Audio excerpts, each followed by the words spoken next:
Hello guys, this is Prime Concept. We want to take a look at an application of dimensional analysis. We want to see how we can use it to solve a problem and determine the values. Just let's see the question.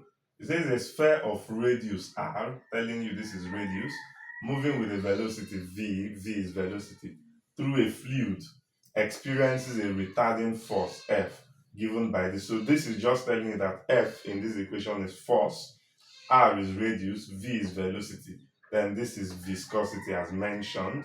So they want us to use dimensional analysis to determine the values X, Y, and Z. Without dimension, I can determine these values, but the question says use dimensional analysis to determine. First thing you want to observe is that there is a dimensionless constant 6, which we're going to do what? Ignore. In dimensional analysis, one of the rules says ignore dimensionless constants. Another rule is principle of homogeneity, which says find the dimension of the left hand side, find the dimension of the right hand side, equate both of them, they should be equal. So let's start. We have ignored 6, which is one of them. Let's look for the dimension of the left hand side. The left hand side will have force. Let's look for the dimension of force. The dimension of force is, remember, force is mass times acceleration, capital M L T to power minus 2. This is the dimension of force. We've derived it in our previous video, so I'll be going straight in this one. Now, let's look for the dimension of the right hand side. For the right hand side, ignoring 6, we have R to power Y, we have V to power Z, and then we have this to power X. This is viscosity. So let's get them one after the other. I will do them then before I combine. Let's do for R. R is radius, which is distance. It has a dimension of L. Then R to power Y, it means this would be L to power Y. Right? Yes, let me consider for V. Now V is velocity. It has a dimension of L T to power minus 1. Now, since this is V to power Z, it means all this would carry a power of Z. So that if I open this, I would have that Z would multiply the power 1 here. So I'll have L to power Z. Z would multiply this. I'll have T to power minus Z. I'm done with this. And the next is this part.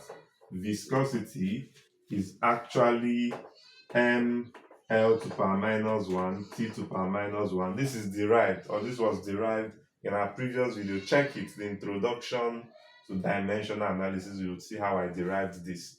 So it's very easy. Now, this is this to power X. So if I include the power X, I would bracket this and include the power X because it has to be for everything there. So that when you expand, you'd have X would multiply 1. So you have M to power X. You have L to power, this times this is minus X.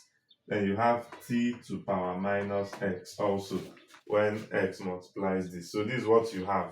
So it means that my right hand side is this. So when I include them, R is actually L to power Y, which is this. Then V is actually L to power Z, T to power minus Z.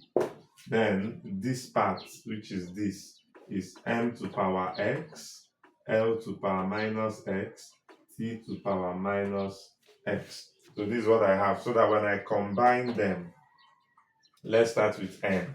So I have M to power X. I want to write M first. Next thing is L. Let's combine all the L's together. So this L, and this is L. So it's going to be L to power, let's start with this. It's going to be minus X, then plus Y, then plus Z. That is going to be for my L. Then we get to T. I have T. I have 2 of it here. So let's start with this power. Minus X, then go to this power. Minus Z. So I've combined. So my right hand side dimension is this, and it carries unknown. My left hand side dimension is this, no unknown. According to the principle of homogeneity, I can equate the 2 dimensions. That is what makes the equation to be correct. So doing so, I can equate left hand side equals right hand side. So I'm going to have, let me rub here.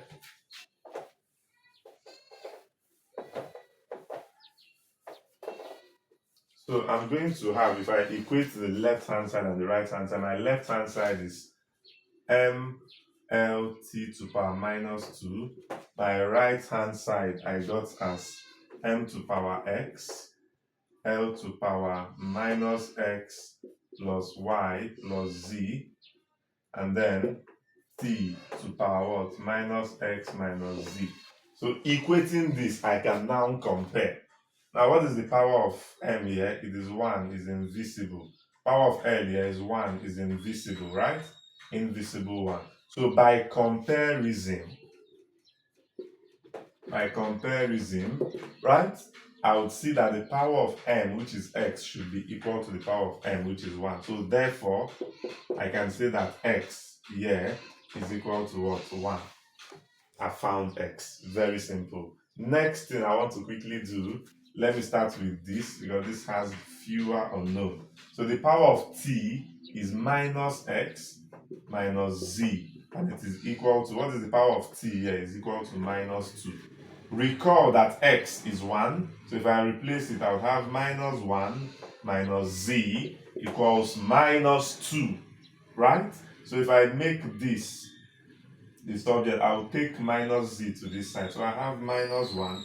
When this 2 crosses, minus 2 crosses, becomes plus 2. Equals, when this minus z crosses, it becomes z. So 2 minus 1 is 1 equals z. So I have z as 1. Then the next is, I'll compare the powers for L, which is going to be what? Minus x plus y plus z. That is the power of L here. And the power of L here is what? 1. Do I know x? Yes. So I have minus 1 because x is 1 plus y, which I'm looking for. Then my z is 1 also, plus 1 equals 1. So if I solve this, you would see that minus 1 plus 1 is 0. And therefore y is what? This would imply that y is equal to what? 1. So I've been able to find my answer by therefore saying that x, comma y, x, y, z respectively would be 1, comma 1, comma 1. So this is my answer for x, y, and z. So I've been able to apply dimensional analysis to finding the values of what? X, y, and what? Z. I believe it is very clear. In the next video, I'm going to solve another problem that would be another powerful applications to dimension. Thanks for watching this. You are yet to subscribe, hit the subscribe button, like this video, comment, share with 10 of your friends, tell them it is prime concepts. See you in my next video.